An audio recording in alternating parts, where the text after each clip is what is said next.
아니 근데 진짜 해보고 싶은 아이템이 있어가지고 이 얘기를 하려고.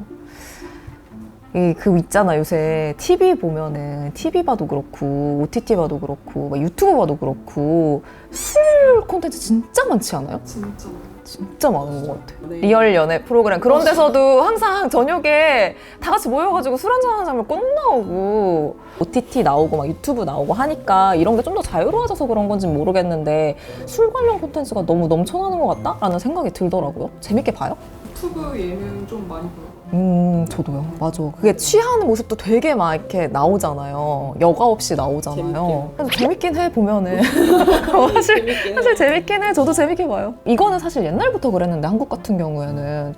주류 광고 모델은 사실 그 시대의 최고 탑스타가 무조건 아니면 라이징 스타가 하든지 약간 이런 거 너무 당연한 것 같지 않아요? 너무 당연하게 되게 오래전부터 참 술에 되게 열려있는 나라인가? 라는 생각도 들어요, 한편으로는. 저도 얼마 전에 일본에서 일본인 친구가 한국에 놀러 왔는데 이제 3년 만에 이제 놀러 온 거란 말이에요, 한국에. 근데 와서 한국에 하이볼이 왜 이렇게 유행이냐고. 하이볼 3년 전에 유행이죠. 생각해보니까 그 방송에서 한번 하이볼 이렇게 뭐 맞아. 레시피 막 이게 맞아. 유행했었잖아요. 막 얼그레이 하이볼 막 이런 거 그거 유행하고. 막 무슨 상품화도 되고 막 맞아. 이래가지고. 확실히 그런 영향을 많이 받고 있는 것 같기는 해요. 그런 콘텐츠가 많고 그리고 그 콘텐츠의 이런 시장 자체도 엄청 영향을 받고 그 대상이 되는 우리도 너무 영향을 많이 받고 있다라는 생각이 드는데 사실은 되게 꼰대 발언 같지만 사회생활 할 때 술 없이 그니까 뭔가 막 사회생활을 위한 기본 요건? 음주는 막 친구랑 막 정말 진솔한 이야기 막 터놓고 이야기할 때 막 항상 그런 드라마 장면이나 그런 거 막 소주 한 잔에 막 마셔 막 이런 거 먹고 막 맞아, 헤어져도 친구들끼리 모여가지고 야 마셔 이러고 마시고 그러니까 이런 걸 보면은 되게 술이란 게 어떤 되게 추억을 상기시키는 무언가가 되는 것 같으면서도 그게 모두의 흑역사가 되기도 하고 아니면 이게 정말로 심각하게는 사회적으로는 범죄로도 이어지는. 근데 저 같은 경우는 제가 기자 생활을 그래도 10년 넘게 했잖아요. 근데 취재원이랑 술자리를 많이 만들어서 이 관계를 쌓아나가는 게 굉장히 어떤 기자의 능력처럼 여겨지는 그런 시기들이 있었어요. 억지로 그냥 매일매일 취재원이랑 술자리 잡고 그냥 오늘 진짜 힘든데 이러면서 그냥 숙취해소제 하나 털어놓고 가는 거예요. 그냥 좀 끈끈한 관계를 맺기 위해서는 술이 있어야 돼 라는 생각을 저도 그리고 제가 속한 집단도 은연중에 하고 있었던 거죠. 술에 대해서는 생각이 다 다를 것 같긴 한데 요즘 술이 좀 과하게 좀 보인다? 맞아요. 방송이나 이런데 그거는 맞아. 다들 동의할 것 같긴 맞아. 해요. 그러니까 물론 그 방송을 하나하나 탓할 생각은 전혀 없고 그냥 이런 분위기 자체에 대해서 좀 이야기해보고 싶다? 이 얘기 한번 살짝 너무 무겁지 않게 한번 해보는 거 어때요? 이 영상 보고 계신 듣동러분들도 술 좋아하시나요? 참고로 이건 진짜 술은 아닙니다만. 잠깐 여기서 질병관리청이 규정하고 있는 고위험 음주 대상자 기준을 한번 볼까요? 남성의 경우에는요, 1회 평균 음주량이 7잔 이상이며 주 2회 이상 음주하는 사람을 고위험 음주자로 분류하고요. 여성의 경우에는 1회 평균 음주량이 5잔 이상이며 주 2회 이상 음주하는 사람을 뜻합니다. 생각보다 기준이 낮아서 놀라셨나요? 네, 사실 제가 놀랐습니다. 네. 자료를 찾아보니까요, 국민의 12.4%가 이미 고위험 음주 대상자더라고요. 저도 이렇게 말씀드렸듯이 친한 지인들과의 술자리 정말 좋아하고 가끔 이 일 끝나고 집에서 마시는 혼술 한 잔 정말 좋아합니다. 그리고 요즘 좀만 돌아봐도요, 술 마시면서 진솔한 토크하는 프로그램들 진짜 많지 않나요? 보다 보면은 진짜 나도 같이 술 한 잔 하고 싶다 이렇게 진짜 술이 좀 땡기더라고요. 한국건강증진개발원이 낸 2021년 주류 광고 및 음주 장면 실태 조사 이런 조사가 있더라고요. TV 드라마, 예능의 경우에는 프로그램 한 편당 음주 장면이 0.9회 등장했다고 합니다. 전체 음주 장면 32.2%가요.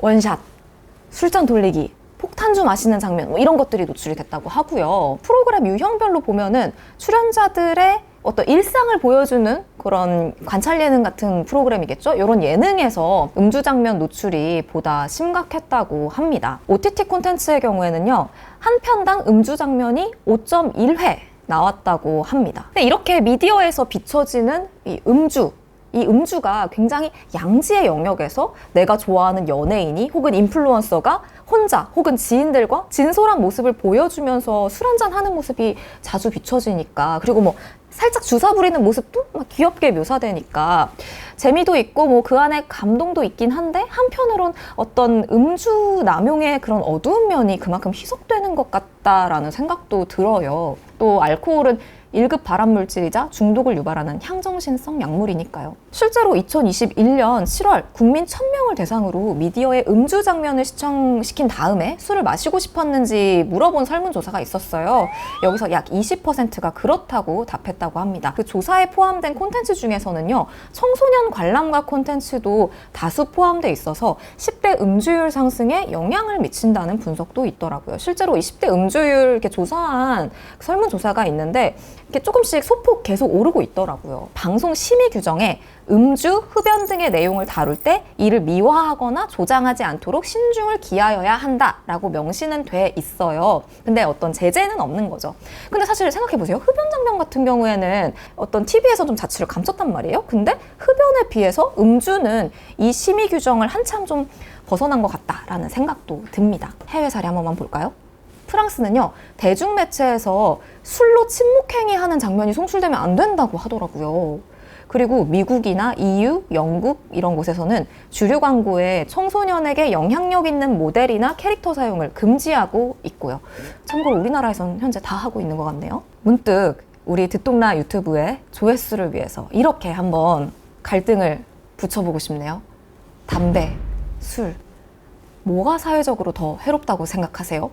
제 지인들 같은 경우에는 술을 꼽는 지인이 더 많기는 하더라고요. 사회적으로 봤을 때는. 근데 얼마 전에 진짜 제가 그냥 지역신문에 실린 기사였는데 흥미롭게 본 기사가 하나 있었어요. 제주관광공사가 매월 마지막 주 수요일을 술 없는 수요일, 가족과 함께하는 절주의 날로 지정했다라는 뉴스가 되게 작게 실린 거예요. 그래서 찾아보니까 제주가 고위험 음주율이 전국 17개 시도 중에서 두 번째로 높은 곳이더라고요. 그래서 제주시에서도 올해 캠페인을 벌였는데 뭐 여기서 올해는 음주 문화 의식 개선 운동을 선정했더라고요. 그만큼 이 지자체 차원에서 문제의식이 있다는 거죠, 술에 대해서. 근데 왜 그렇겠어요?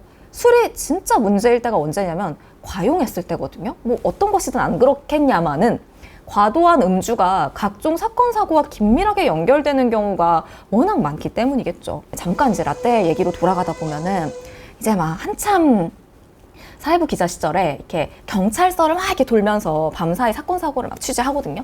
주치폭력, 음주운전, 이런 음주 사고가 너무 흔해서 발에 채일 정도였어요. 그거 이제 선배한테 보고하면 혼날 정도로 너무 흔한 사건, 사고였던 거죠. 요즘도 크게 다르지는 않더라고요.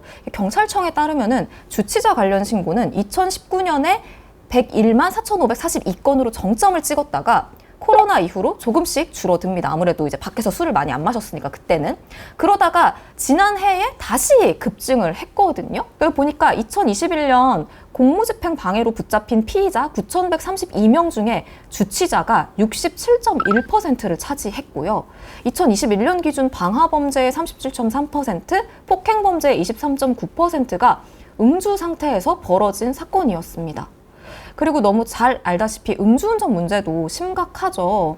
뭐 음주운전 사고 같은 경우에는 언론을 통해 주목받고 나서야 뭐 윤창호법 같은 처벌 기준이 강화된 법이 나오지만 사고는 반복되고 있고 크게 줄어들지도 않고 있습니다. 동아일보가 최근 음주운전으로 사람이 다치거나 사망한 사건의 확정 판결문 100건을 분석한 기사가 있더라고요.